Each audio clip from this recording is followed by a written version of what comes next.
Hazrat Baba Jan was a 20th century female Pashtun Sufi saint regarded by her followers as a Sadguru or Qutub. She was born in Balochistan, Afghanistan, and spent her final 25 years in Pune, Maharashtra.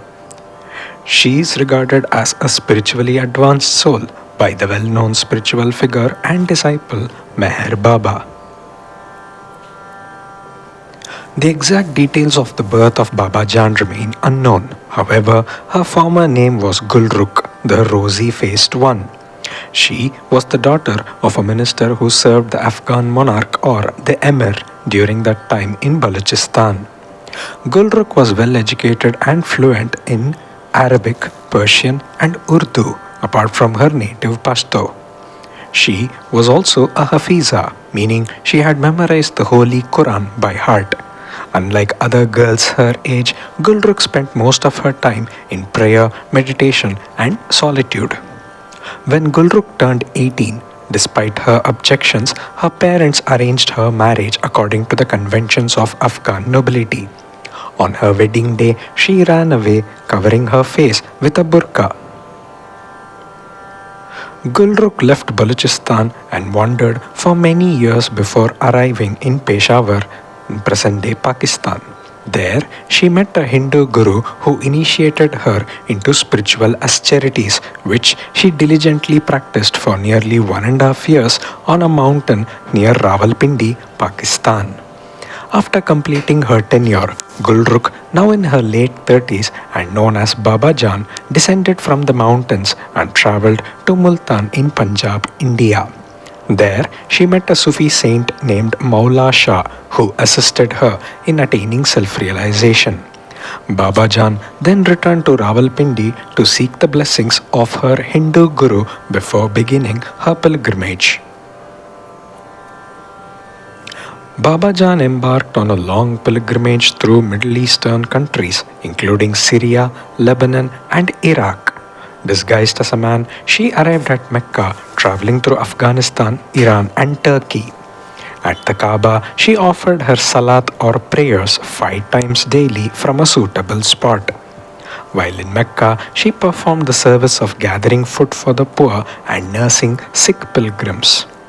Afterwards, she moved on to Medina, where she visited the tomb of Prophet Muhammad and continued her routine of offering prayers and caring for fellow pilgrims. Leaving the Middle East, she returned to Punjab via Baghdad and Iraq. From Punjab, she travelled to Nashik in Maharashtra and settled at Panchavati, a sacred site previously sanctified by the presence of Lord Rama in the Treta Yuga.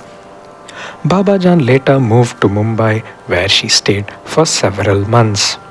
After completing her spiritual duties there, she returned to Punjab and spent several years wandering in North India. Hazrat Baba Jan was a divinely intoxicated soul who roamed the streets of Punjab. One day, she neared a Baluchi regiment camp and kept repeating the words Analul Haq, which translates to I am the truth, referring to her divine union with the Almighty. The soldiers of the Baluchi regiment who overheard her words became furious and forcefully buried her alive. However, by divine grace, Baba Jan escaped and returned to spread the glory of the divine. Meanwhile, news of this incident spread like wildfire and enhanced her name and fame.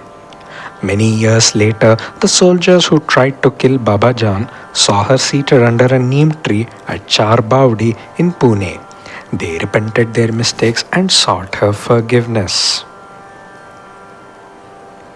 After several years of wandering in various parts of North India, Hazrat Baba Jan finally settled in Char Bavdi or Four Wells, a locality in Pune where she resided underneath a neem tree. As she aged, she developed a slightly bent back and sported white matted hair while dressing shabbily.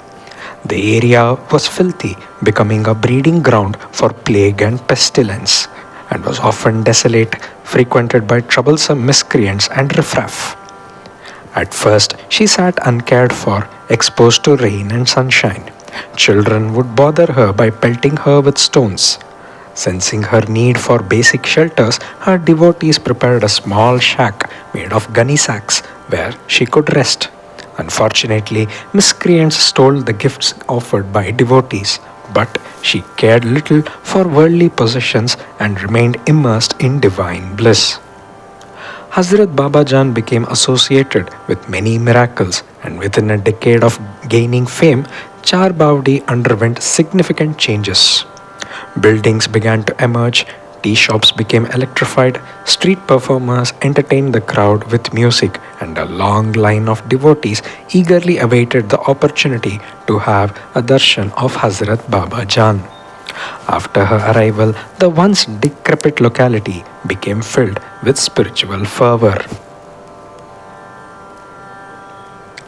In May 1913, a 19-year-old Irani lad named Marwan was on his way to Deccan College by crossing Charbawdi daily on his bicycle.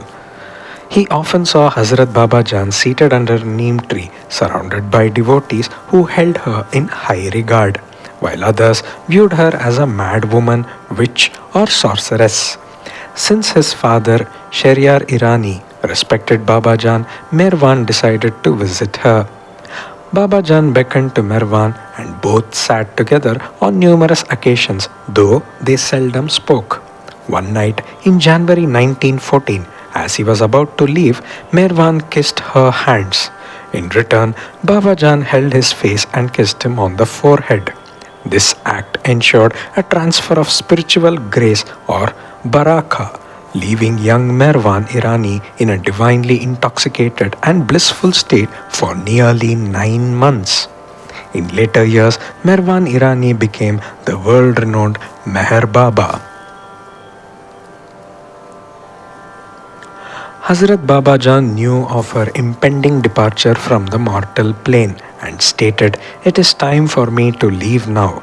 The work is over and I must close the shop." She also cryptically remarked, "Nobody wants my wares. Nobody can afford the price. I have turned my goods over to the proprietor." On September 18, 1931, Baba Jan underwent surgery for one of her fingers at Sassoon Hospital, but she did not seem to recover afterwards. 3 days later, she passed away in Char Baudi, and thousands of Muslims and Hindus attended her funeral.